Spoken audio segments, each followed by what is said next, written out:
Sejam bem-vindos à 11ª Jornada Brasil Inteligente da Confederação Nacional dos Trabalhadores Liberais Universitários Regulamentados, CNTU, que traz como tema Emprego e Desenvolvimento rumo ao Brasil 2022. Nesse dia de trabalho, no período da tarde, realizaremos a 11ª plenária do Conselho das Mil Cabeças e, encerrando as atividades, teremos a apresentação da peça de teatro, o monólogo Marx Baixou em Mim, uma comédia indignada. É com grande alegria que recebemos os dirigentes e lideranças sindicais, presidentes de federações e sindicatos das categorias que compõem a CNTU, engenheiros, farmacêuticos, odontologistas, nutricionistas e economistas, além dos profissionais de outras categorias, estudantes, especialistas, todos reunidos em um dia que promete ser muito intenso e produtivo.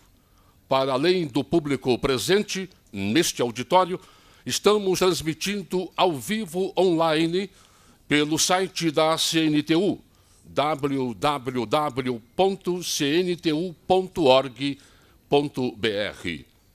Para compor a mesa de abertura, convidamos a presidente em exercício da CNTU, Gilda Almeida.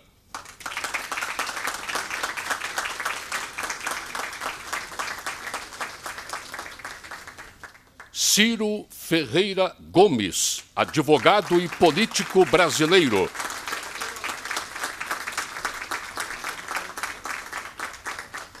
Presidente nacional do PDT, Carlos Lupi.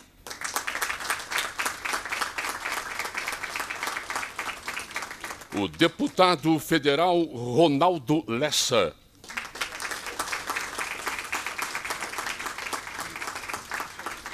O presidente da Mútua Nacional, Paulo Guimarães.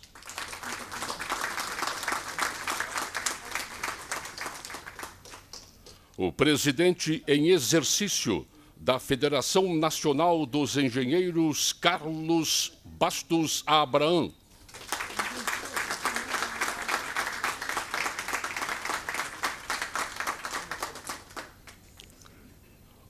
O presidente da Federação Interestadual dos Nutricionistas, Hernani Rosas.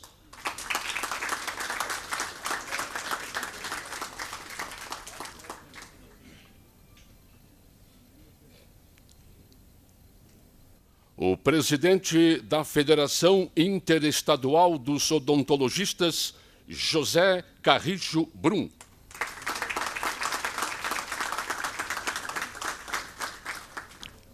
O presidente do Sindicato dos Economistas no Estado de São Paulo, Pedro Afonso Gomes.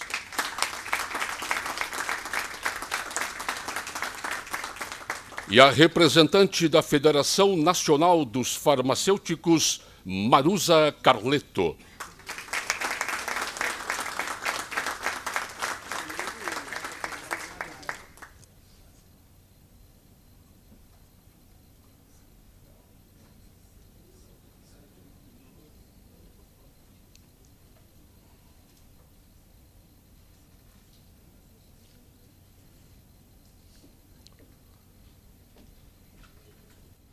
Convidamos a todos para, em posição de respeito, ouvirmos a execução do Hino Nacional Brasileiro.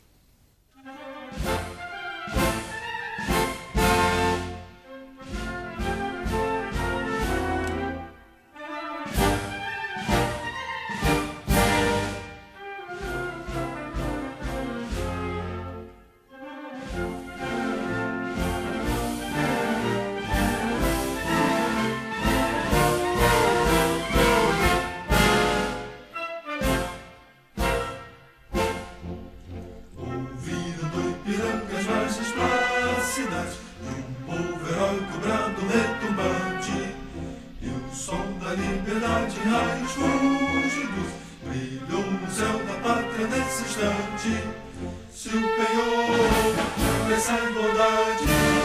Conseguimos conquistar com braço forte em teu seio a liberdade. Desafia o nosso peito à própria morte. Ó pátria amada, toda prata, salve, salve. Brasil, um sonho intenso, um raio vívido de amor e de esperança, a terra desce. Sem teu formoso céu risonho e límpido, a imagem do cruzeiro resplandece. Gigante pela própria natureza, és bela, és forte, padre do colosso. E o teu futuro espelha essa grandeza. Terra dourada, entre outras mil és do Brasil, ó pátria amada. Dois filhos deste sol és mãe, gentil, pátria amada, Brasil.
Bem, senhoras e senhores, para a abertura oficial da 11ª Jornada Brasil Inteligente, anunciamos a palavra da presidente em exercício da CNTU, Gilda Almeida.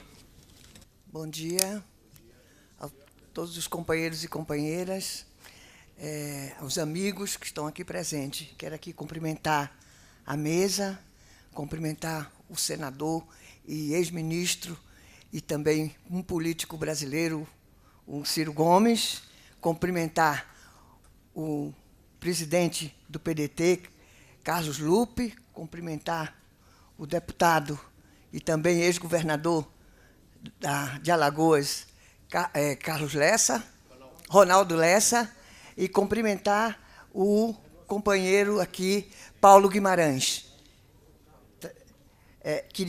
Quero cumprimentar também os companheiros da nossa federação filiados à CNTU, né, que é o Hernani, dos nutricionistas, o Abraão, em exercício dos engenheiros, o Pedro, dos economistas, a nossa querida amiga e companheira minha, a Marusa, dos farmacêuticos, minha colega de muitos anos, e o meu companheiro também da FIO, não é? O Carrijo. Então, cumprimentando a mesa, quero cumprimentar todos os companheiros e companheiras aqui presentes, né? Dizer para vocês que é um grande prazer e muito orgulho estar aqui. É uma responsabilidade muito grande a gente representá-lo. Não é fácil.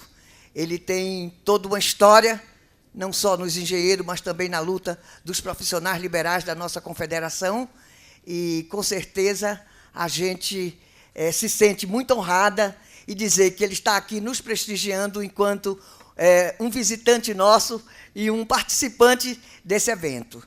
Quero dizer para vocês que esse evento é um evento fundamental no momento político em que nós estamos vivendo, né? Penso que hoje o país passa por um momento de crise econômica e do desemprego, da desindustrialização, e que discutir hoje a questão do desenvolvimento, discutir a industrialização, discutir emprego, significa que precisamos enfrentar essa questão da indústria no país. A desindustrialização provoca não só a falta de desenvolvimento, como o desemprego. Pensamos que esse evento vai dar um pontapé inicial nesse debate. Acho que é importante que a gente levante questões aqui para que a gente possa efetivamente sair daqui com uma carta representativa desse debate e com as reflexões que estamos fazendo aqui. Então, eu desejo a todos nós um grande evento e que a gente possa efetivamente participar e, no final, a gente sair daqui vitorioso com sucesso. A unidade de setores envolvido na defesa da nação, envolvido com a preocupação com o desenvolvimento do país, é outro tema que nós vamos levantar aqui e que é necessário que todos nós tenhamos essa preocupação. Portanto, eu desejo um bom evento, sucesso e todos sejam bem-vindos. Aqui à mesa, a gente deixa à vontade para quem quiser se pronunciar. Por favor. Obrigada, gente. Anunciamos a palavra do presidente da Mútua Nacional, Paulo Guimarães. Bom dia a todos e a todas. Gostaria de cumprimentar a mesa na pessoa da nossa companheira Gilda Almeida, né, e que nos representa nessa grande reunião de hoje, envolvendo todas as federações, e dizer que a Mútua, enquanto Caixa de Assistência dos Engenheiros, defende a engenharia unida. Neste momento, nós defendemos também a união de todas as federações pelo crescimento e a retomada do nosso Brasil. Excelente reunião e um bom dia a todos.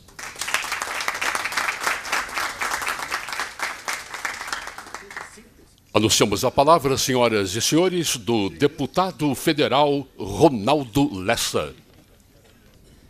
Saudar a mesa na pessoa da presidente Gilda Almeida, do meu presidente Lupe, Carlos Lupe, e pedir licença a Paulo e a todos os outros companheiros aqui da mesa para saudar todos na presença do nosso pré-candidato à presidência da República, Ciro Gomes. E essa plateia...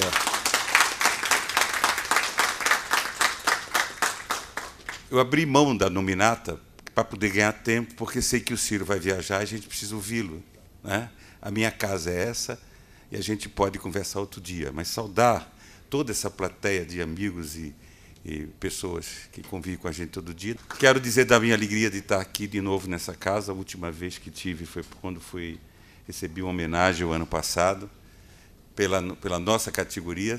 Hoje a casa é mais ampla, nós estamos com a Confederação dos Profissionais Universitários do Brasil, que amplia, que faz com que a gente perceba e cresça na preocupação que temos de enfrentar os problemas que o país atravessa, não é? A frente tem caminhado, é uma coisa importante que nós estamos fazendo no país. Nós vamos agora para 12 estados brasileiros que, a despeito da nossa frente parlamentar mista no Congresso, cada estado brasileiro, pelo menos já é o 12º estado que se propõe a fazer, já tem Alagoas, já tem Distrito Federal, já tem o Acre, quer dizer, de norte a sul, isso está ampliando. E isso é uma das formas que a gente está encontrando para debater, para construir um projeto de nação. Nós precisamos, Ciro, de dizer qual o país que a gente efetivamente, dentro dessa realidade que a gente vive, dessa odiosidade que a gente vive, da intolerância que a gente vive, que país nós precisamos fazer. Agora é preciso ter um projeto de país. Nós não podemos conviver com isso que está aí. Portanto, eu apenas essa saudação, parabenizar a Confederação por isso, Gilda, todos vocês. Nós precisamos. Se nós estava falando com uma profissional aqui, acabou de não me lembrei o nome dela, mas tirei uma foto e ela disse: você estudou em colégio público? Estudei. Universidade pública, estudei. E a gente tinha qualidade naquela época. E se a gente teve da sociedade tudo isso para a gente, é a hora da gente devolver isso para a sociedade brasileira. Muito obrigado, bom sucesso, bom dia. Senhoras e senhores, a palavra neste momento do presidente nacional do PDT, Carlos Lupe. Bom, em primeiro lugar, bom dia à presidenta Gilda. Eu tenho juízo e respeito às mulheres, principalmente quando elas comandam. Fico mais feliz sendo comandado por uma mulher. Pela sensibilidade, pela inteligência, devemos a ela a nossa própria vida. Então, a gente já nasce devendo a uma mulher. Queria agradecer o convite de estar aqui presente e só fazer um registro. A cada companheiro, profissional liberal, profissionais universitários, engenheiros, a honra, a oportunidade de, como ministro de Estado, conceder o registro dessa confederação. Tive essa honra, esse privilégio. Não por méritos meus, eu apenas outorguei aquilo que era legitimamente a postulação de vocês. Mas eu penso que o momento, amigo, irmão e futuro presidente da República, Ciro Gomes, o momento é de refletir Brasil. Nós temos que pensar Brasil. Nós aqui que somos de diversas categorias, diversas vocações profissionais, não podemos aceitar que nós tenhamos hoje no Brasil uma opinião única. E essa opinião única sempre quer taxar o trabalhador, o assalariado, em vez de ir em cima do capital especulativo, do grande ganho financeiro, que esse sistema financeiro brasileiro, atrasado, arcaico, sufoca o crescimento da pátria brasileira. A hora de ter coragem, a hora de ter ousadia, a hora de pensar Brasil. Por isso, eu me sinto muito honrado pelo destino, por ter sido, durante 25 anos, Gilda, comandado por engenheiro, meu líder da minha vida chamava-se Leonel de Moura Brizola, que às vezes a gente esquecia de botar no ofício dele governador e não reclamava. Agora, deixava de botar engenheiro para tu ver. Ele adorava, ele disse: eu sou engenheiro, ele gostava de ser engenheiro, porque pela origem humilde, né, como é a minha, ele fazia desse título a prova de que qualquer cidadão, por mais humilde que fosse, podia ascender às categorias profissionais mais respeitáveis da sociedade. Então, eu penso que esse Brasil está precisando de homens como você, Ciro, com coragem, com ousadia e com um profundo conhecimento da realidade brasileira.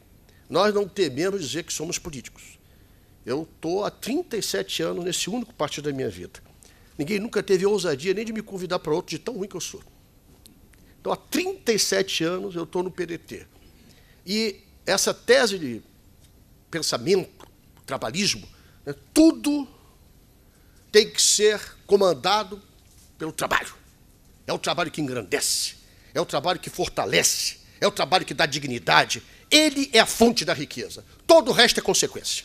Essa é a linha principal do pensamento do trabalhismo, que começou lá na década de 30 com Getúlio, na construção desse novo Brasil, na quebra de hegemonias oligárquicas e no projeto de nação. E nós, trabalhistas, pedetistas e simpatizantes, depositamos no companheiro, se me permite chamá-lo, e amigo Ciro Gomes, até porque a amizade é unilateral, se tiver exigência de reciprocidade é interesseira, não tem interesse a não ser de demonstrar amizade, nós depositamos em você a esperança desse trabalhismo, que começou com Getúlio, passou por Pasqualini, João Goulart e por Leonel Brizola, a esperança de um Brasil para os brasileiros. Muito obrigado.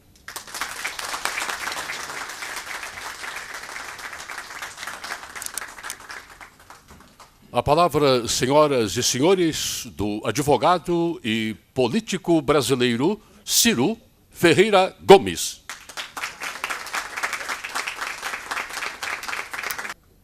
É que todos foram tão generosos e econômicos que eu fico acanhado, então eu preciso que a distinto público saiba que eu estou encarregado de fazer uma reflexão breve que seja sobre as questões do desenvolvimento brasileiro. E é o que eu ando fazendo diariamente, praticamente não durmo na mesma cidade ou no mesmo lugar 2 noites há muito tempo. E com muito entusiasmo, porque eu transformo a minha revolta, que todo dia tem razões para crescer, em energia, em vontade de mexer, de subverter esse quadro depressivo generalizado em que se encontra a sociedade brasileira, e não é por acaso, né? Não nos faltam razões ao povo brasileiro para descrer da política, para olhar o quadro e pensar que daí não sai nada que seja decente ou respeitável. É um grave engano e nós precisamos corrigir isso pelo exemplo e pela militância. Quero cumprimentar, muito honrado por estar nessa casa e nesta instituição, a presidente da CNTU, Gilda Almeida. É uma honra muito grande para mim ter sido lembrado para estar consigo. Quero cumprimentar todas as federações aqui, na pessoa do presidente do Sindicato dos Economistas do Estado de São Paulo, Pedro Mello, a quem vou pedindo logo desculpas, porque eu vou falar umas heresias aqui de economia e você me corrige. E quero cumprimentar esses queridos amigos, vejam quão generosos são, esse que tem aberto as picadas por onde eu tenho caminhado, é um amigo, irmão que a vida me deu, o presidente Carlos Lupe, é uma honra muito grande repartir uma mesa consigo. Meu caro deputado federal, ex-governador e amigo estimado Ronaldo Lessa, acima de tudo, engenheiro, né? Preside a Frente Parlamentar da Engenharia Brasileira. Eu sustento para discutir que o Brasil está proibido de crescer nesse momento por 3 razões, cada qual a mais contundente, que eu lhes apresentarei apenas em ordem pelas quais elas chegam na minha cabeça. Cada uma delas merece uma grave reflexão. Primeiro, só em ordem de apresentação, o Brasil está proibido de crescer porque, nesse instante, décadas de juros imoralissimamente altos, não é, inviabilizaram a iniciativa privada. Antigamente, com uma economia fortemente oligopolizada, nós conseguimos repassar essa ineficiência para o consumidor, que não tinha alternativa senão sancionar essa ineficiência, dado que não havia concorrência. Modernamente, com o estresse da competição global, não é mais razoável, não se consegue mais, no mundo empresarial brasileiro, repassar esta e outras tantas ineficiências ao consumidor. Resultado, as empresas brasileiras, no último trimestre, não fizeram sequer caixa, não estou falando de rentabilidade, caixa para honrar a parcela vencida das dívidas que tem. Portanto, aqui está um primeiro vetor que proíbe o país de crescer. Não vou usar a palavra inibir, porque nós estamos interditados mesmo de crescer, na minha opinião. Segunda razão, um colapso nas finanças públicas. Por economia de tempo, eu lhes darei só o que está orçado este ano para investimento. Nos três níveis da Federação Brasileira, e todo mundo sabe que o orçamento é uma peça de ficção por regra, portanto, deve ser a prática muito pior do que o que eu vou anunciar, que já é em si uma tragédia. Anuncia-se para 2017 a menor taxa de investimento desde a Segunda Guerra Mundial.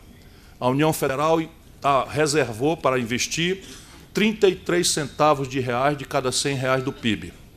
33 centavos de real para cada 100 reais do PIB é o que a União Federal vai investir. Os estados e municípios praticamente liquidados, né, sob o ponto de vista financeiro. Os estados e municípios orçam, todos juntos, R$ 1,22 de investimento, todos juntos, estados e municípios somados, para o ano, o que dá R$ 1,55, 57 centavos de investimento orçado por cada 100 reais do PIB, e isso definitivamente não é nada. Só para termos um padrão de comparação, a União Federal, com recursos do Tesouro, repassará ao setor financeiro rentista 11% do PIB, R$11 de cada 100 reais do PIB, neste mesmo ano em que tudo que o país precisa vai dar R$ 1,50. E, por fim, nós temos uma interdição que deriva de termos aberto mão, por prostração ideológica, a uma ideologia que nos foi vendida como ciência boa, sendo ideologia ruim, a prostração neoliberal que introduziu entre nós o mito do laissez-faire, a ideia do Estado mínimo e de que o mercado teria a capacidade de resolver a equação do desenvolvimento do país. Nesse momento de confusão mental do Brasil, preciso abrir um parênteses. Nós, trabalhistas, damos muito valor à iniciativa privada. Nós respeitamos a iniciativa privada, reconhecemos a iniciativa privada e o mercado como ferramentas muito importantes para o progresso da humanidade. Apenas consideramos que não há experiência humana, nem teórica, nem empírica, que sustente desenvolvimento apenas pelo espontaneísmo individualista das forças de mercado. Fecho parênteses e volto aqui. Então, o Brasil, por ter aberto mão de uma estratégia nacional de desenvolvimento e das suas inerências, abrimos mão de ter uma política industrial e de comércio exterior, por exemplo. Abrimos mão de ter uma política de ciência e tecnologia aplicada à inovação e ao desenvolvimento econômico, por exemplo. Abrimos mão de uma política de infraestrutura que desconsidere o ano fiscal 1º de janeiro, 31 de dezembro, para considerar lato sensu que os custos de transferência são uma inerência sensibilíssima à competitividade sistêmica da economia. Na prática é assim, os engenheiros sabem, você não dá manutenção a uma rodovia, economiza 10 mil dólares por ano. 5 anos depois a rodovia está destruída, você tem que recuperá-la e tem que gastar 70 mil dólares. Ou seja, isso não é econômico. Isso é antieconômico se nós considerarmos no curto prazo o ano fiscal como elemento estratégico de alocação sensível. Por exemplo, a China está investindo num Brasil siderúrgico por ano. Olha aqui, o Brasil está atolado em 20 milhões de toneladas há 20 anos. A China está fazendo 16 milhões de toneladas a mais de aço por ano. E, evidentemente, a China não está com o olho, no curto prazo, do mercado spot, se tem ou não um preço razoável. Ela tem uma estratégia para dominar o setor siderúrgico global em 10, 20 anos. Informação cultural lateral já domina 15% a 20% do mercado de aços planos brasileiro. O mais competitivo aço plano do planeta, contra o qual levantam-se ciclicamente antidumpings americanos, estamos perdendo no nosso mercado, apesar de ser gravemente oligopolizado, 20% quase do mercado para a aciaria chinesa. Imagine o custo de frete de placas de aço atravessando o planeta para chegar no Brasil, e aí vai se tendo o tamanho daquilo que do argumento que eu estou querendo considerar. O fato é que essa prostração ideológica fez com que o Brasil produzisse um desequilíbrio estrutural nas suas contas com o estrangeiro. De maneira que qualquer crescimento pífio que seja, o país apresenta um desequilíbrio monstruoso na conta em dólar com o estrangeiro. Isso provoca uma desvalorização cíclica da nossa moeda, que se transmite rapidamente para os preços relativos. Ninguém precisa ser economista para entender, embora eles queiram que o povão não conheça o assunto. Isso é dramaticamente popular, porque o povão não compra dólar, mas come pão. Pão é trigo, e trigo o Brasil não produz com suficiência. Se eu precisava, quando o Lula entregou para a Dilma o poder, de R$ 1,75 para comprar um dólar de trigo, e quando a Dilma é derrubada, nós precisamos de R$ 4,00 para comprar o mesmo dólar de trigo, o preço do trigo sobe nessa proporção e transmite para o preço da pizza, do pão e todos os derivados. Nós não compramos dólar, mas tomamos remédio. 80% na prática da química fina dos remédios brasileiros são importados. Se a gente precisar de R$ 1,75 para comprar um dólar de Tilenol e precisa agora de R$ 4,00 para comprar um dólar de Tilenol, o preço do Tilenol sobe. E a sociedade... Nós não compramos dólar, mas andamos de ônibus. O ônibus, o principal insumo é diesel. O Brasil cometeu a estúpida política, perpassando todos esses anos, 20 anos, porque é a mesma, lamentavelmente, sob esse ponto de vista estratégico, o Brasil abriu mão, simplesmente abriu mão de ter verticalizado o seu mercado de óleo e gás. Resultado prático, adotamos a seguinte genial política: exportar petróleo bruto barato e importar derivados de petróleo em dólar, caros, ciclicamente caros. Resultado prático, quando a gente precisa de R$ 1,75 para comprar um dólar de diesel, o preço da passagem de ônibus é X. Quando a gente precisa de R$ 4,00 para comprar o mesmo dólar de diesel, o preço da passagem é multiplicado e a população vai protestar na rua. Lembram, nas antecedências de derrubar a Dilma, boa parte foi por conta desse conjunto de aumentos.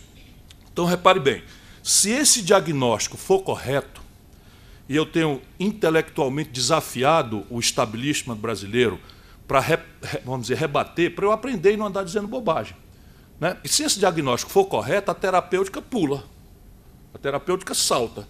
E aí nós vamos ver basicamente o seguinte: em 1980, arbitrando que, nesse ano, o velho modelo nacional desenvolvimentista claudicou, e é bom que a gente diga, em tempos de depressão coletiva, que o Brasil, entre 30 e 80, que são 50 anos, meio século, o Brasil saiu do nada, da agricultura de subsistência e de excedentes extraídos na monocultura do café aqui para baixo e da cana-de-açúcar lá para cima, para se transformar na 15ª economia industrial do planeta.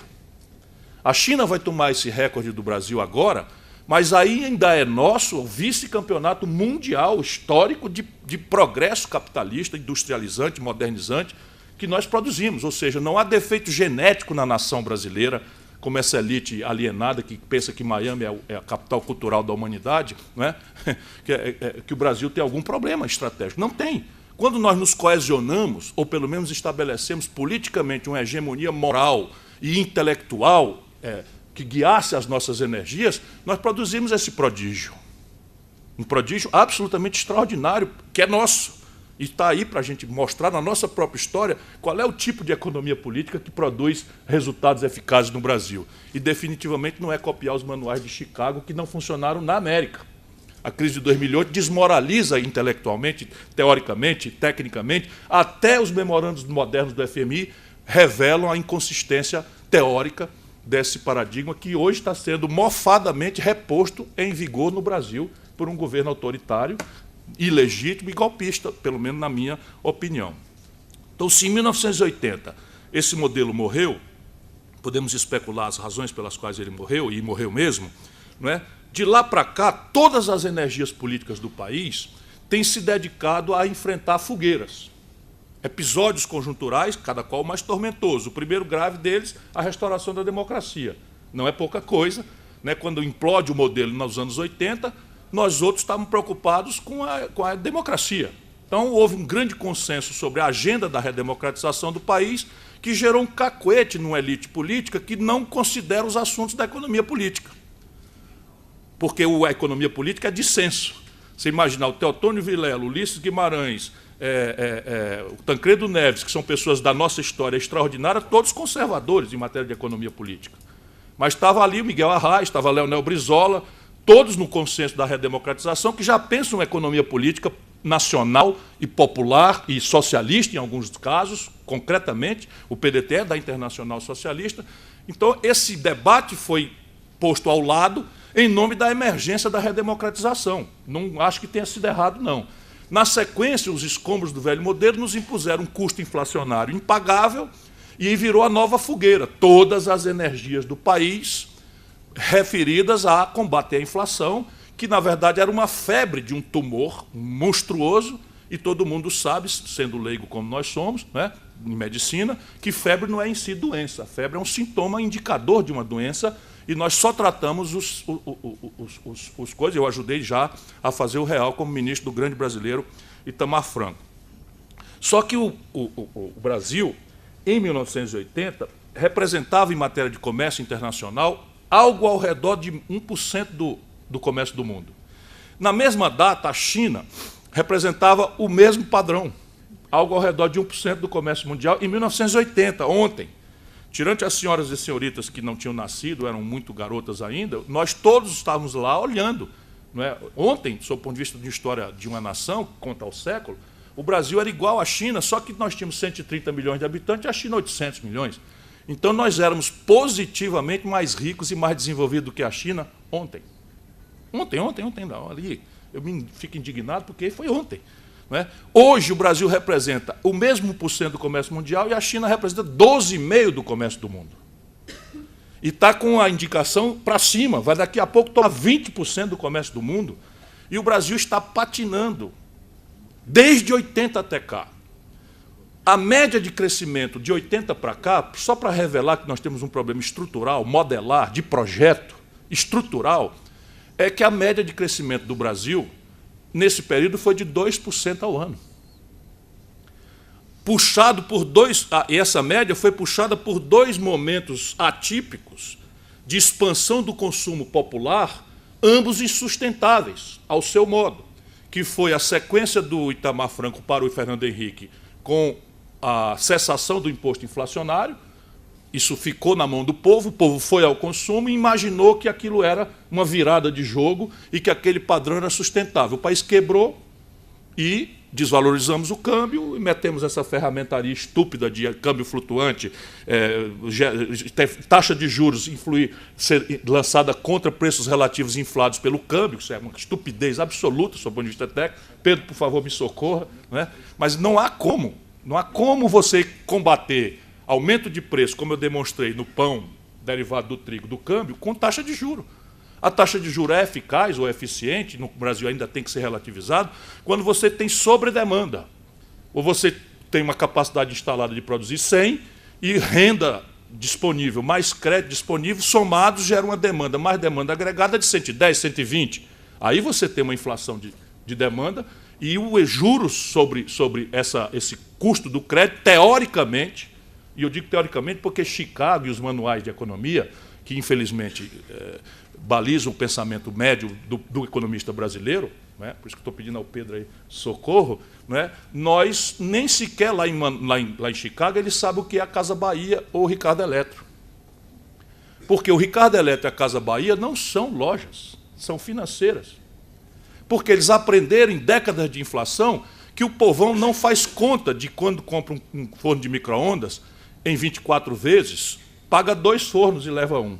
Por quê? Porque o povão faz um juízo. Tem a aspiração de consumo moderna, não pode pagar com a renda que tem, então o Ricardo Eletro baliza a prestação de maneira que caiba no bolso dele no mês. Então pouco interessa o juro exorbitante que está ali, se a prestação cabe no bolso mês a mês, o nosso povo vai. Então, até mesmo a teoria básica de que juro dissuade demanda agregada via crédito, no Brasil tem que ser posto numa certa perspectiva, sem se falar na montanha de crédito dirigido, subsidiado que nós temos pelo BNDES, pelo FAT, pelo FGTS, pelo subsídio do crédito agrícola para a grande agricultura ou para a agricultura familiar, que conformam também uma distorção. E aí você pega um pouco de crédito livre que tem e estabelece uma exorbitante taxa de juros que volta com um custo fiscal impagável, que vai explicar o colapso das finanças públicas, e só isso explica, nada mais. O gasto por aluno ano é baixo, o gasto por... Só para vocês terem uma ideia, já não vou falar de países desenvolvidos, o Chile e a Colômbia têm mais de 30% dos seus garotos de 18 a 25 anos matriculados no ensino superior. Com toda a expansão que aconteceu no Brasil, nós temos ridículos 16% apenas. Em pleno século XXI, nós temos matrícula para 16% dos garotos e garotas de 18 a 25 anos no Brasil. Não é possível imaginar desenvolvimento nessas bases. E nós estamos estressando aí o gasto corrente com saúde, educação e segurança. E deixando absolutamente livre o mais selvagem, antissocial e volumoso dos gastos correntes também, que é 48,2% do orçamento, juro para banco. Então, vamos voltar aqui. O Brasil cresceu 2% ao ano, mas, na verdade, nossa história é de depressão. Quando você tem a ilusão consumista que o real permitiu, logo em seguida insustentável, quebra, você dá passagem a um novo quadro político. O Lula assume e você tem 2 atipias que também servam um padrão de consumo que não é sustentável para o padrão que o Brasil tem, especialmente nas contas externas. E aí, vamos lá, quais são essas 2 coisas para a gente entender. Se o câmbio, quando sobe, nos empobrece, por encarecer as coisas e a nossa renda relativa ficar menor, quando o câmbio cai, ele nos enriquece, ou nos dá uma ilusão de renda relativa maior. Por um componente especulativo, eu estava lá, ajudei, eu fui candidato a presidente em 2002, e o Lula me chamou para ajudar, eu fui ajudar. Até o primeiro mandato deu para ficar, depois já não deu mais para mim, pelo que estava acontecendo. Eu vi que não ia dar certo aquilo, saí, fiquei ajudando de fora, mas não queria ser omisso dentro do governo, como fui claramente lá. Como não fui nos 4 anos, mas criei muito problema, muito caso, arranjei muita briga. Brinco até que eu tinha que largar a política, porque antes eu esculhambava meus adversários e daí eu passei a esculhambar os amigos. Fica duro para você, dá uma sensação de solidão que só você me tirou dela, Lupe, agora. E eu tinha largado mesmo. Eu ajudei a formar uma nova geração no Ceará, onde a minha responsabilidade é mais direta, e me refugiei na iniciativa privada. Fui trabalhar na CSN, ganhar um salário que eu sempre achei que merecia e nunca ninguém me pagava. Né? Enfim, acordar a hora que eu queria. Tudo bem, até um filho tive. Né? Um bichinho, 1 ano e 8 meses, a coisa mais linda, o Gael. Pois bem, O Lula, quando entra por um componente especulativo, o câmbio estaria a preço de hoje a R$ 9,20. Só para vocês terem ideia, a taxa de câmbio hoje está em 3,15, 3,20. Se nós atualizássemos, no dia que o Lula tomou posse, o câmbio estava a R$ 9,20. Ou seja, nós estávamos com uma renda que para comprar $1 de pão, de trigo, de não sei o que e tal, precisávamos de R$ 9,20. Quando o Lula termina o 8º ano dele entrega para Dilma, nós estávamos precisando de R$ 1,75 a taxa de câmbio. Portanto, houve um enriquecimento relativo, ou seja, a renda pôde comprar mais por conta da cessação desse ciclo especulativo na taxa de câmbio. Mas teve uma outra atipia que eles não quiseram ver, porque isso é trágico, isso gera popularidade, e você sai da ideia, né, desconfortável de um conflito político para redesenhar o Projeto Nacional de Desenvolvimento, confrontar o status quo, que é extremamente clandestino, violento. Eu, por exemplo, pago o pão que o diabo amassou, saí de garoto prodígio da política brasileira para coronel, novo Collor e tal, porque não dá para dizer que eu sou corrupto, não dá para dizer essas coisas básicas, né? Não dá para dizer que sou incompetente, então tem que ser que eu sou estourado, bocão, coronel e qual é a outra? Enfim, machista também tem, enfim, vão dizer, secretário de prefeitura, fui prefeito de Fortaleza, metade dos secretários eram mulheres. Governador do Ceará, metade dos secretários eram mulheres. Sabe quem tem o precedente? Inclusive os governadores aqui presentes, nenhum no Brasil. Só eu tenho essa experiência. Quase, você botou...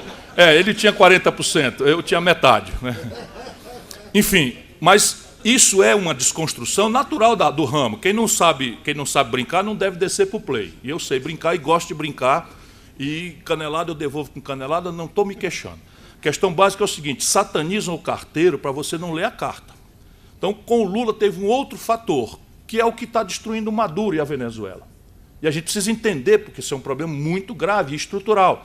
É que o Brasil experimentou preços exorbitantemente altos dos produtos tradicionais de baixo valor agregado que nós vendemos.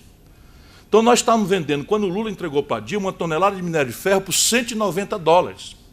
Quando a Dilma foi derrubada, a mesma tonelada de ferro estava sendo paga por $38. Quando o Lula entregou para a Dilma, o barril de petróleo estava a $110. Quando a Dilma foi derrubada, nós estamos vendendo petróleo a $30. A Venezuela, qual é o problema da Venezuela? Monocultura. Vive do petróleo, tem um sistema tributário extremamente precário, adiam eternamente esse conflito político, que lá tem uma elite muitas vezes pior do que a pior fração da elite brasileira, porque são americanófilos, entregues à espionagem, à CIA. Aqui tem também, mas lá eles são muito piores.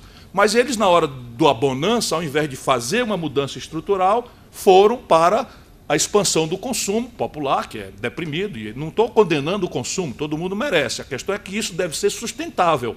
As pessoas devem poder consumir para sempre, cada vez mais e melhor. Embora não este padrão que está aí, que é absolutamente insustentável para a humanidade.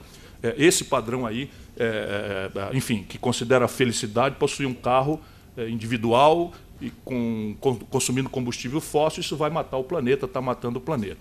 Pois bem, cessados esses dois fenômenos, o câmbio e os preços de commodities, o que acontece? É o mesmo filme. Desfinancia-se a legitimidade do governo. A Dilma comete a imprudência de chamar um cara do sistema financeiro, acreditando na santa ingenuidade de quem não tem experiência, que ao pegar um empregado vai cooptar o setor. É muito engraçado isso. Então, traz o Levi, experiência no setor público anterior, quebrou o Rio de Janeiro. Então venha para cá, meu filho, ser ministro do Brasil, né? Porque nós estamos precisando de alguém que acabe de liquidar a brincadeira aqui e ainda espanque nossos aliados, né? Imagina eu, aliado, como fiquei até o último minuto, tendo que engolir ou defender nos lugares a política do Levi, o oposto do que a gente advoga, do que a gente pensa, do que a gente sonha, do que a gente escreveu, daquilo com que a gente se comprometeu, e estúpido, basicamente estúpido. Olha no que deu. Isto agora, então, impõe a necessidade de que a gente aproveite esse ato, antes das musiquinhas, do foguetório, do slow motion, né, das campanhas eleitorais do Brasil, a gente precisa mobilizar a sociedade para discutir o país. Eu, Ciro Gomes, me recuso a ver o Brasil reduzido a uma divisão entre coxinhas e mortadelas. O Brasil não cabe aí. Isto é uma conveniência recíproca do PSDB e do PT de São Paulo, que exportaram para o Brasil. Ninguém se conversa mais, ninguém dialoga mais. Os dois melhores, vamos dizer, ajuntamentos da política do Brasil, pelo menos na conjuntura pretérita depois da morte do Brizola, sabotam-se uns aos outros reciprocamente e só dão prevalência a uma única coisa que não muda no Brasil. A quadrilha organizada no PMDB e nos seus satélites é quem tem poder. O líder do governo Fernando Henrique no Senado era o Romero Jucá. O líder do governo Lula no Senado era o Romero Jucá. O líder do governo Dilma no Senado era o Romero Jucá. E o líder do PMDB, do Michel Temer, é o Romero Jucá. Tem uma coisa absoluta e definitivamente errada, não é? Se uma figura escabrosa como o Romero Jucá é o elemento comum de afinidade entre forças que dizem para o povo todo dia que são radicalmente umas contra as outras. O candidato do Lula para ministro da Dilma era o Meirelles, que acontece um golpe e o golpista assim dito nomeia o Meirelles. É uma coisa absoluta e definitivamente errada. E é o modelo. Não dá mais para fazer remendo. E o modelo tem que resolver algumas equações. Eu vou terminar, mas basicamente o modelo é uma coisa de projeto mesmo. Projeto quer dizer recuperar a capacidade de planejamento, afirmar objetivos nacionais, gerais, difusos, mas concretos também, estabelecer objetivos nacionais permanentes, eu sustento que deve ser o enfrentamento e a superação da desigualdade e da miséria, e definir a prática. Qual é a prática? O Brasil tem que decidir crescer. Muita gente há de estranhar. Como assim? Então, trata-se de uma decisão? Em princípio, sim. Não basta a decisão de crescer, mas hoje a nossa decisão não é de crescer. Porque desde a noite da desvalorização cambial de 99, depois da fraude da reeleição do Fernando Henrique, o Brasil é guiado por uma trinca de políticas que tem a pretensão, não praticada em nenhum lugar do planeta, sério que eu conheça, de colocar a administração da economia política brasileira num piloto automático imune aos políticos, portanto ao povo e à democracia. Basicamente, o Brasil obrigou-se a meta de inflação, câmbio flutuante e superávit primário. Como nós temos um desequilíbrio estrutural, o câmbio flutua, e flutua pela doença holandesa, hostil a quem produz no Brasil. É um câmbio que desestimula a produção, tira a competitividade sistêmica da indústria brasileira e estimula o consumismo insustentável, gerando, ciclicamente, rupturas, desvalorizações e aportes explosivos de juros que vão erodir a questão da conta pública. E isso é um filme que já se repetiu por 3 vezes, estruturalmente. E vai ser cada dia mais grave, se nós não interrompermos esse itinerário. Depois você tem a questão de superávit, eu já citei aqui um exemplo, não é que a conta pública deva ser deficitária, eu não tenho um dia de déficit na minha longa vida pública. Fui ministro da Fazenda do Brasil, fui governador do Ceará, que é o 8º estado brasileiro, fui prefeito da 5ª cidade, eu não tenho um dia de déficit. Ao contrário, para quem quer discutir, eu, governador, tinha tanta sobra de recursos que tirei 3, 4% da receita do estado corrente e fui ao mercado e comprei 100% da dívida mobiliária do Ceará com 15 anos de antecedência do seu vencimento. Em vez de fazer o meu governo gastar um pouquinho mais, eu fui lá e protegi o Ceará dessa estupidez de juro alto que quebrou o Banespa, quebrou o Banerj, quebrou 17 estados brasileiros quebrados hoje. Portanto, ninguém me confunda. Mas não é razoável que você vá buscar superávit primário deprimindo o que não é depressível e conservando essa estratégia louca de cobrar taxa de juros num momento como esse, em que uma janela internacional de juro negativo e vários indicadores de inflação aqui dentro deflacionando, você está com juro real superior a 6% ao ano, quando a média de rentabilidade do negócio é muito mais baixa do que essa. E aí você tem claramente qual é o caminho de crescer. O Brasil precisa se reindustrializar. Acho que eu já falei e vou repetir. Hoje, a proporção da indústria na riqueza brasileira, que já foi 30% na década de 80, caiu para 8%, o equivalente ao que éramos em 1910. E, se deixar, nós vamos virar, na Divisão Internacional do Trabalho, exportadores de commodities. Só que commodities jamais pagará, ainda que nós sejamos extraordinários em volume, em competitividade, em soja, milho, petróleo, minérios, etc., isso não paga celular, eletroeletrônica, informática, novos materiais, supercondutores, química fina, que são os nossos modos modernos de vida. Portanto, nós precisamos reindustrializar o Brasil. E a pista flagrante de aqui são 4 blocos em que, relativamente, nós podemos economizar 100 bilhões de dólares por ano. Estou falando do complexo industrial de óleo e gás, estou falando do complexo industrial do agronegócio, estou falando do complexo industrial da defesa e estou falando do complexo industrial da saúde. Só para vocês terem uma ideia, por que esses 4? Porque aqui, acesso a mercado, tecnologia, financiamento, são praticamente menos graves, menos em defesa, que é muito delicado, o resto é mais acessível. O Brasil tem na Petrobras capacidade de expertise para verticalizar a sua indústria de óleo e gás em 10 anos. Sabe quanto custa? Metade da renúncia fiscal que a presidenta Dilma fez no ano 2013. No ano 2013, a presidenta Dilma Rousseff, orientada pelos extraordinários magos, confrontou a crise que estava começando, que era uma crise estrutural, porque os preços internacionais caíram, fazendo renúncia fiscal de 84 bilhões de reais num único ano, absolutamente concentrados em oligopólios da indústria automobilística e eletroeletrônica, que, por sua vez, pintou tudo de verde e remeteu lucros que não tiveram para o estrangeiro. E o país não teve um emprego em troca disso e continuamos fazendo essa renúncia fiscal ano a ano. Metade dessa renúncia fiscal paga 2 refinarias premium numa puxada de capital da Petrobras. Portanto, o dinheiro está aí, o mercado está revelado, a tecnologia, a expertise estão aí, a engenharia brasileira ainda é capaz de encarar estes desafios. Em matéria de defesa, é um pouco mais sensível, porque nós estamos falando de microeletrônica, satélite, propulsão nuclear, uma série de questões. Mas um novo arranjo internacional, que o país tinha começado a fazer e estão destruindo, é uma das razões centrais do golpe, pode, no BRICS, garantir essas coisas. O BRICS pode nos dar as transferências tecnológicas sensíveis em todas essas áreas, para que a gente não cometa o vexame de fazendo comunicação militar para o satélite estrangeiro e guiando a mira dos nossos canhões e dos nossos aviões e navios com GPS americano. Né? E não pense que eu estou com vontade de ir à guerra contra ninguém. Não é isto. É que agora o Trump anunciou que considera, entre as questões que ele está cogitando para olhar a crise da Venezuela, uma intervenção militar. Século XXI, ano 2017, o Trump dizendo que pode considerar uma opção militar. E este canalha que nos governa, não dá nesse momento para eu falar diferente, convidou as tropas americanas para fazer exercícios militares com as nossas na Amazônia e na fronteira da Venezuela. Então, nós temos que ter uma defesa, não é para brigar com ninguém, é para poder mandar no nosso próprio nariz. Isto tudo é o que vocês precisam fazer. Vou terminar. A sociedade civil brasileira é extraordinariamente exuberante na democratização. Mas essa exuberância da sociedade civil brasileira, a esta altura, também gerou uma deformação. É que, à falta de projeto, cada um dos nossos grupos de interesses no país organizou-se ao redor de uma agenda fragmentária. Então, nós temos movimentos atingidos por barragem, nós temos um movimento feminista, nós temos um movimento LGBT, nós temos um movimento dos sem-teto, nós temos um movimento dos sem-terra, nós temos um movimento dos negros, nós temos um movimento de tudo. Só que a soma dos interesses fragmentários de uma nação não é o interesse nacional.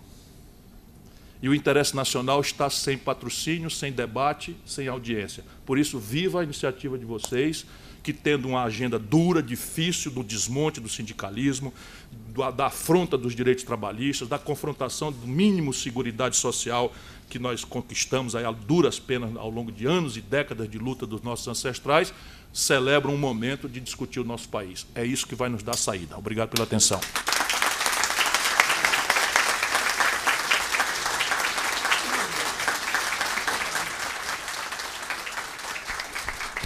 É o seguinte, gente.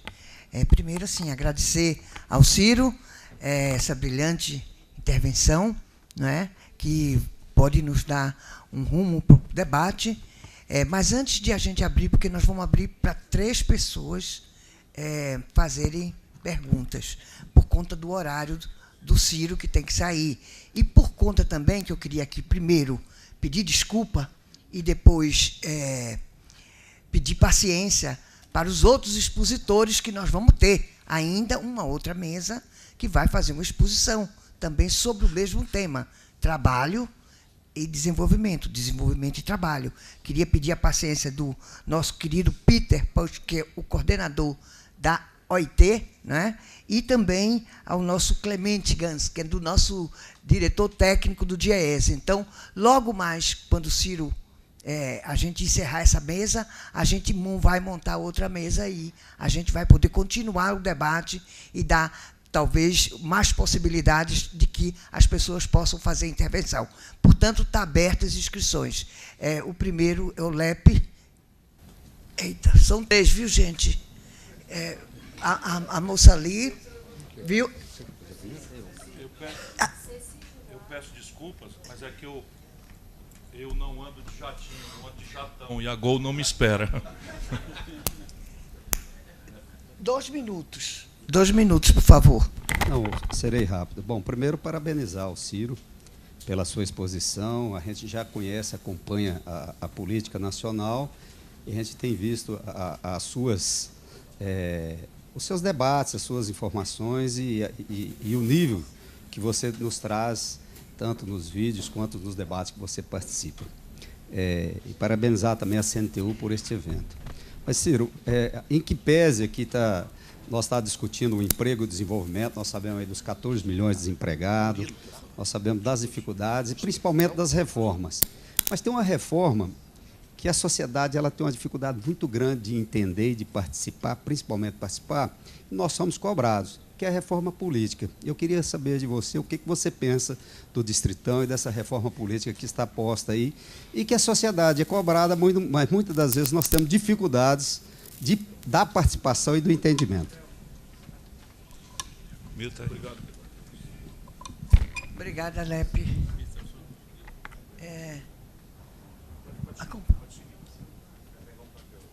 A companheira não vai... Ciro, eu sou o Wellington Moreira Melo, diretor da CNTU e diretor fui ex-presidente da Federação Interestadual dos Odontologistas.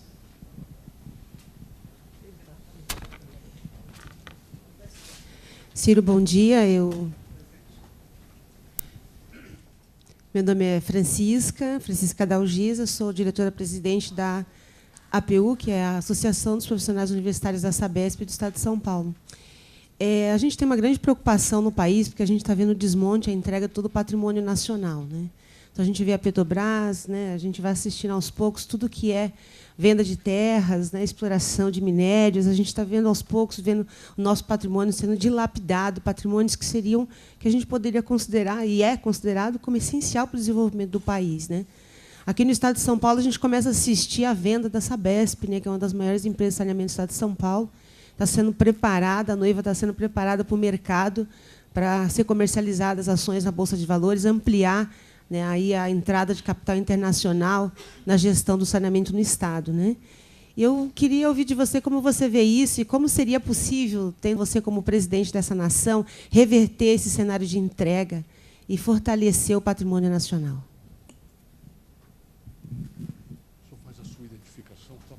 Nestor Tupinambá, sou do trabalho no metrô e também sou delegado sindical aqui no Sindicato dos Engenheiros. Senhor, eu queria saber, eu não sou economista, mas tenho uma burrice enorme, porque ninguém vai poder comprar. Nos governos anteriores, nós tínhamos uma transferência de renda através de Bolsa Família, através da valorização da aposentadoria, do salário mínimo, etc. Hoje, vai tudo ao contrário. Quer dizer, está sugando essa renda do pobre, do povo, né? Transferindo para a elite, que está dando um tiro no pé. Quer dizer, quem vai comprar alguma coisa aqui? É isso? A próxima é a Ceci. Está aí? Ah, tá. Bom e dia a depois todos. A gente vai passar para o Ciro. Parabéns, Ciro, por suas posições corajosas e claras. Meu nome é Ceci Juruá, sou ex-companheira do PDT, e pedi a palavra até para ajudá-lo. O povo brasileiro é muito inteligente, embora não se pronuncie como as elites gostariam que ele se pronunciasse. Ele não confiará que vai defender a democracia candidato de qualquer partido que não pratique internamente a democracia.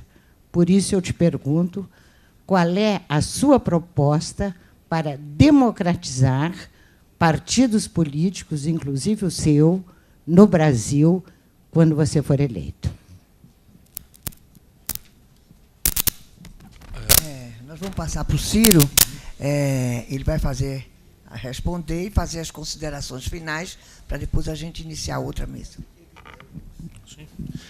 Wellington, há na cabeça do brasileiro médio, especialmente do brasileiro mais letrado, uma ilusão de que há uma engenhoca institucional em alguma experiência internacional, no pensamento universitário, na cabeça de algum mágico, que existiria uma engenhoca que nós precisamos trazer e fazer no Brasil, que resolva a contradição de nós termos uma democracia de baixo exercício cidadão, de baixo treinamento cidadão. Essa engenhoca ela não existe.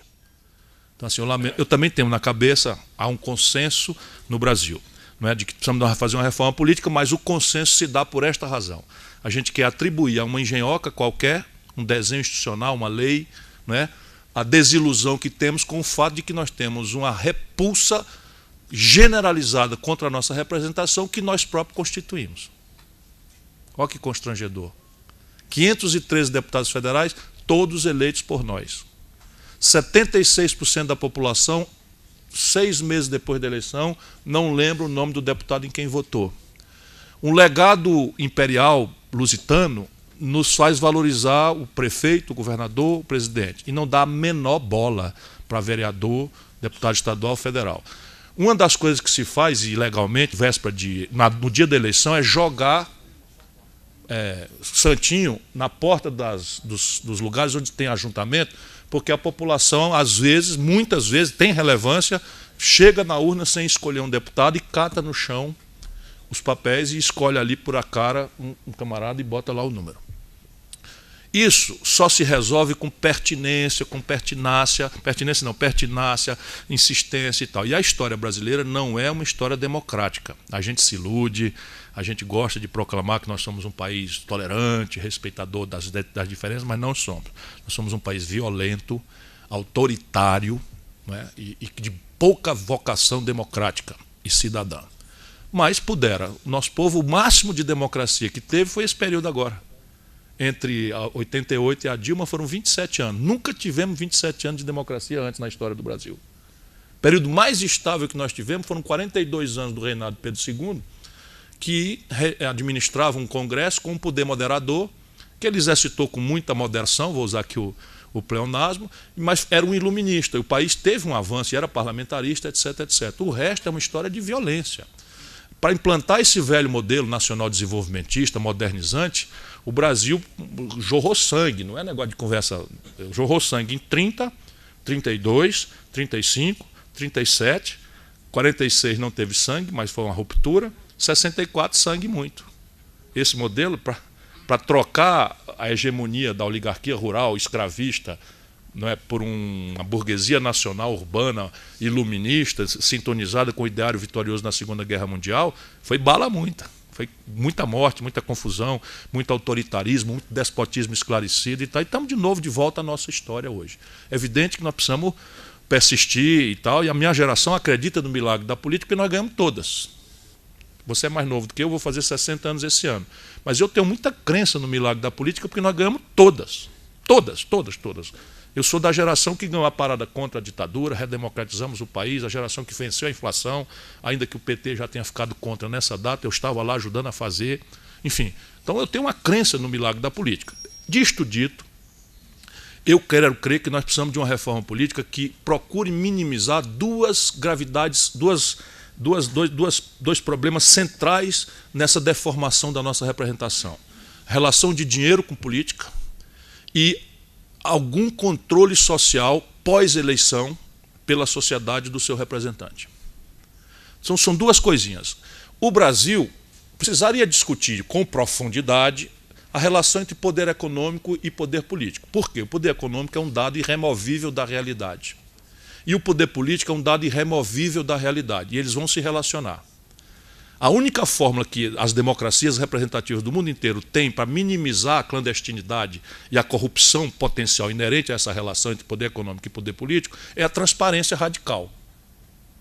É a luz absoluta, de maneira que o eleitor, ao votar, considere também entre suas razões de votar e não votar a relação que aquele partido ou aquele candidato tem com o poder econômico. Por exemplo, se eu estou dizendo aqui que o país precisa se reindustrializar, eu estou dando centralidade a um marco de economia política que vai privilegiar a indústria. Então não haveria, teoricamente, uma imoralidade se o interesse geral do país coincidir com o interesse orgânico de uma fração do interesse do poder econômico, que é a indústria. Só que, neste momento, isso é uma questão que vai fundo na questão da moral vigente nas civilizações. Então, na eleição do Trump agora, esse assunto explodiu nos Estados Unidos, porque ele é um bilionário e, para ele, o dinheiro não é problema. Então, alguém entrou e a Suprema Corte recebeu. Lá nos Estados Unidos, os processos não entram na Suprema Corte porque um código diz que entra. Qualquer cidadão pode chegar e o Supremo diz ali, a Suprema Corte diz se vai olhar ou não vai olhar aquele assunto, na porta. E eles aceitaram olhar porque tinha uma centralidade no debate. E, por esmagadoríssima maioria, a Suprema Corte americana entendeu que não deveria haver nenhum tipo de restrição à presença do poder econômico na política, porque, olha aí o que é a moral luterana, porque o poder econômico é uma inerência do direito à livre expressão, que é cláusula pétrea na Constituição. Moral luterana. Né? A nossa moral é católica. Portanto, em princípio, a gente considera dinheiro uma coisa meio diabólica, pecaminosa. Né? E eles consideram um dom de Deus. E essas coisas são normais, a gente não tem que ter susto com isso. Portanto, respeitando esse momento, eu advogo que nós deveríamos fazer uma transição com o financiamento público das campanhas, porém, radicalizando o barateamento das campanhas. Eu chego a propor, não sei se o meu partido concordaria, porque isso eu ainda estou falando como livre pensador, eu chego a propor que as próximas campanhas sejam estatizadas. Que ao invés de dar dinheiro para os candidatos, você dê dinheiro para o Tribunal Eleitoral, que padronizaria as linguagens, montaria, vamos lá, um estúdio de TV com um chroma key, a bandeira do partido e a bandeira do Brasil, e o camarada tem lá o seu tempinho para ir dizer, só para purgar essa transição. E depois abrir um grande debate sobre poder econômico e política, para entender que isso é normal. E aí temos que confrontar todo um debate, etc. Este que está passando aí é uma aberração.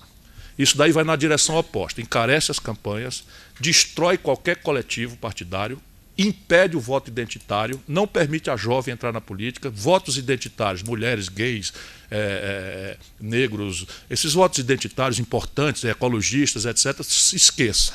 Vira uma grande eleição municipal, paroquial, em que, por exemplo, no Ceará, a gente, para fazer alianças, dá passagem a muita gente. Nós temos uma grande frente de centro-esquerda.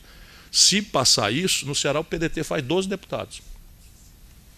Entendeu? Porque não vamos mais dar passagem para o PCdoB, não seremos proibidos, que é nosso aliado, não vamos dar passagem para o PSB, não vamos dar passagem para os partidos menores, identitários e tal. Então, nós somos contra isso que está aí. Né? E consideramos que esse fundo feito neste momento é um verdadeiro bufete no rosto do povo brasileiro.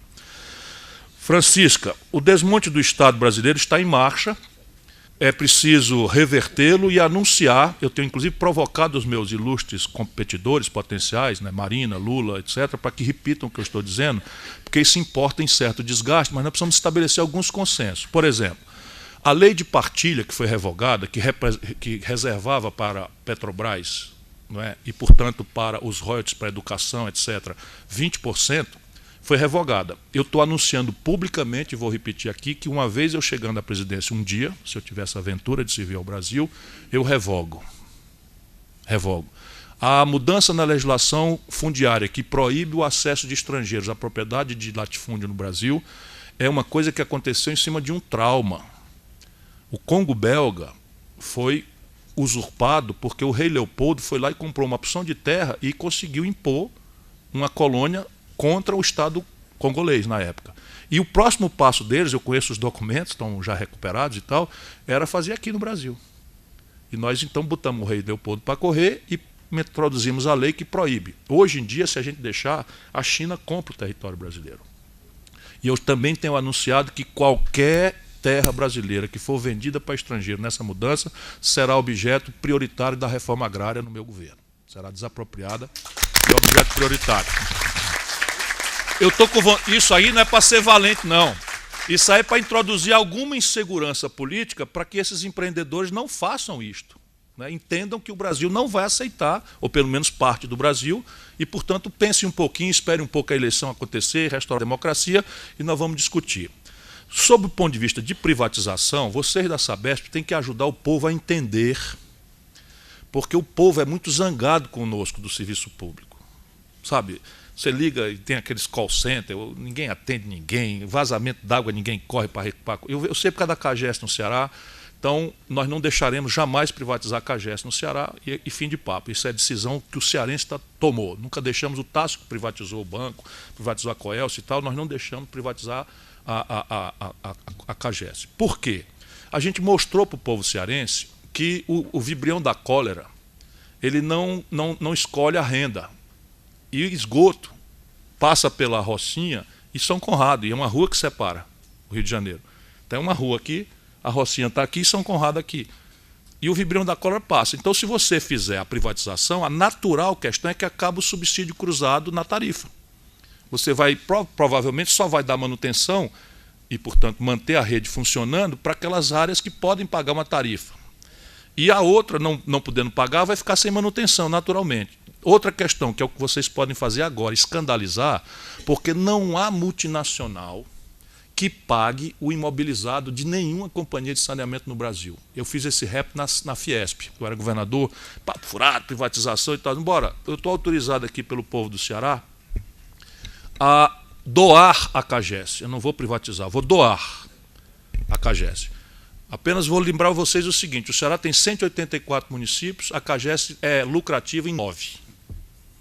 E sustenta os outros 180 com subsídio cruzado. Vocês vão receber a doação, mas vão manter a mesma regra. Como estão fazendo com a Infraero. A Infraero no Brasil é o seguinte, nós temos 78 aeroportos administrados pela Infraero. Estão vendendo todos os aeroportos rentáveis, os 9 mais rentáveis já foram vendidos, e não vamos acabar com a fonte do subsídio cruzado para os outros 60. Hein? Correio está fechando, porque é que nem o Fernando Henrique fez. A meninada do PCdoB brigando contra a privatização das universidades, ele privatizou a demanda. E o Lula aperfeiçoa com fiéis, com ProUni, com não sei o quê, dando bolsa com dinheiro público que podia ser investido, embora tenha sido o presidente que mais fez universidades na história do Brasil. Mas no caso do Correio, o que eles estão fazendo é destruindo o Correio. Porque a FedEx, a DHL, essas coisas estão prontas para entrar. E ela não precisa privatizar o Correio, que carrega uma memória, um passivo, muito ruim. Ninguém quer. Como ninguém quer. Vamos lá, a Sabesp vai vender? Vai. Paga o imobilizado. Ninguém paga. Aí sim é moleza. Vai só pelo corrente, quer dizer, e o imobilizado que o povão pagou. Então é caso de ação popular, sabe, de escandalizar e tal. E tá bom, porque todo mundo aqui é candidato a presidente. Então, se vocês escandalizarem, botaram uma suspeita de que aí tem, e tem mesmo, eles vão recuar. Eles vão recuar. Né? Tupinambá, eu compreendi o que você quis dizer e está correto, porque o mercado brasileiro está dividido esquizofrenicamente em dois blocos de interesse. E há uma fissura entre esses dois blocos de interesse, embora eles aconteçam na mesma cabeça. Isso aqui é uma coisa de psicologia política. Isso é para eu tentar achar o caminho por onde essa ideia do projeto nacional pode passar e desmontar essa grande coalizão reacionária, clandestina, que vem para cima de mim. Eu sou valente, mas não sou temerário, sem trocadilho. Então, eu tenho prudência, eu vou tentar, pelo menos, né, não pegar isso tudo de frente, como eu já fiz no passado, e está errado. A gente tem que ter paciência. Eu aprendi, estou virando um sexagenário. O que é que eu estou querendo dizer? Todo mundo que está na roça, no comércio ou na indústria, está percebendo que a coisa está errada. É impressionante. A falência, não tem mais falência concordata, recuperação judicial, inadimplência. E eles estão espremidos para não quebrar, estão se vendendo para o estrangeiro. Então, e quem está saindo do Brasil é a multinacional. Fica toda essa política estúpida tem como premissa recuperar confiança para o investidor estrangeiro. Você nunca houve isso na história da humanidade. O investidor estrangeiro bota dinheiro onde tem rentabilidade. E no Brasil você está com 70% de capacidade instalada ocupado, 30% ociosos. Vai investir como? Vai investir o quê para expandir capacidade ociosa? Quem é que faz isso no mundo? Né? Vai ver quem é o maior destino mundial de investimento direto estrangeiro é a China, cuja institucionalidade é ininteligível. Quem quiser entender a China, vá para lá e passe um ano estudando em mandarim, porque se for em português com tradutor, já não vai entender igual também. Aliás, estou indo para lá agora, dia 28, convite da Universidade de Pequim e de algumas agências públicas lá. Então, repare, na produção, eles, empresários, estão achando que tem uma coisa errada. Mas, ao pessoa física extraírem algum excedente e hospedarem no rentismo, ganhando fortuna na moleza, eles ficam criptoconservadores nesta que é a grande perversão. E aí demandam do poder político estressar os outros custos de produção que atrapalham a competitividade sistêmica, a saber, os custos previdenciários, os custos trabalhistas e os custos tributários. Então, é preciso que a gente faça um movimento em que a taxa de juros venha para um patamar abaixo da rentabilidade média dos negócios, ou seja, trazer a taxa de juros para, sabe, o juro internacional mais o risco Brasil. Isso significaria hoje não mais do que 4,5%, 5%, olhe lá. Já trairia de 9% para a coisa. Isso traz aí. Então, começa uma fração do capital a sair do rentismo para buscar rentabilidade na construção civil, para buscar rentabilidade. E se você preparar o manual de investimento aqui nesses grandes complexos industriais, você começa a estabelecer o nexo dialético de uma coisa com a outra. Portanto, agora, o empresário, ele sabe que o custo do trabalho, individualmente, microeconomicamente, é um elemento da competitividade dele. Vamos traduzir aqui em miúdos. Se eu tiver uma padaria nessa esquina e o Lupe tiver uma mesma padaria na outra esquina, e o Lupe, porque é generoso, ministro do Trabalho, pagar salário maior do que eu pagar, eu quebro. Portanto, salário é custo, sob o ponto de vista da concorrência microeconômica. Porém, o que nós precisamos entender, e isso é a economia política, é o Estado, é a política que formula, que a soma dos salários, ou seja, a proporção dos salários na renda nacional, é que dá a plataforma de partida, que está na inteligência da sua pergunta, para a escala da economia. Portanto, a soma dos salários é uma coisa boa para o conjunto do empresariado, porque é ela que vai dar a massa de partida para o ganho de escala, para ele suportar a competição local e internacional. Não por acaso, a economia mais agressivamente competitiva do planeta é aquela que tem o maior custo por hora trabalhada do mundo, que é a Alemanha. A China está ultrapassando o Brasil por custo de hora trabalhada. Então não é por vileza de salário que se vai fazer progresso. Nunca houve isso na história da humanidade. Temos clareza disso, nunca houve isso na história da humanidade. Toda a história humana é, não por acaso, o país rico, que está mais gravemente desigual e piorando, e decrescendo e empobrecendo, é a América do Norte, onde a prática da desregulação do mercado de trabalho é a mais radical do mundo capitalista. Então, a Alemanha tem o maior custo por hora trabalhada, os países nórdicos têm renda mínima. Renda mínima não como política social compensatória, renda mínima como substituição de salário, que será o desafio logo mais para nós.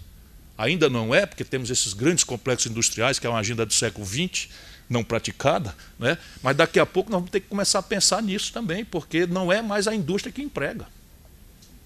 E isso tudo é um desafio para o Brasil, né? E por fim, saúde. E por fim, Ceci, eu acho que os partidos são entidades da iniciativa pública não estatal. Portanto, cada partido deve se resolver conforme a sua cultura, a sua tradição, o seu jogo, e o Estado deve ingerir o mínimo possível neles, né? A minha vida partidária, por exemplo, é uma tragédia. Minha vida partidária é uma tragédia porque, para me manter decente, para me manter coerente com o que eu penso, escrevo e falo, eu já mudei muitas vezes de partido. Eu só por causa do Lula e da Dilma fui expulso de 2. Porque, veja bem, eu entrei no PPS, Partido Popular Socialista, quando ele tinha 2 deputados, o Sérgio Aroca, no Rio de Janeiro, e o João Herman, de saudosa memória, aqui em São Paulo. Rodei o Brasil inteiro, filiando gente, formulando programa, etc, etc, fui candidato, tal, deixei o partido, 23 deputados, 2 governadores. E aí, fui candidato a presidente, e o povo brasileiro, eu sou democrata de raiz, o povo brasileiro preferiu o Lula a mim. Acho que, inclusive, em boa hora. Era a hora dele, não era a minha, concordo completamente.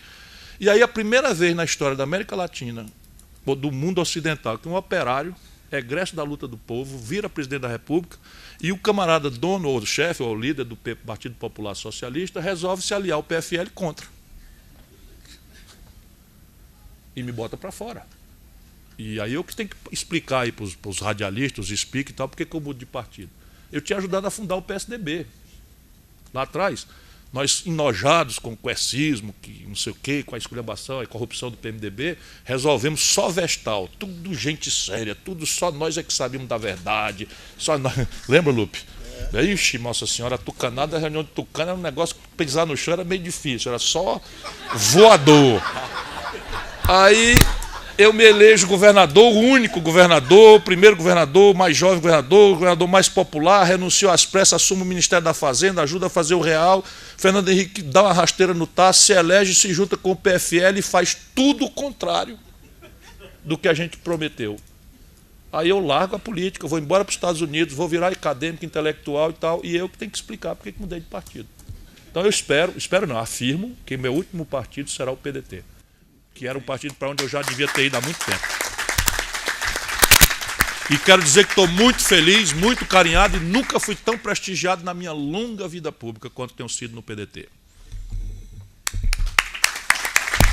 Considerações finais. Muito obrigado.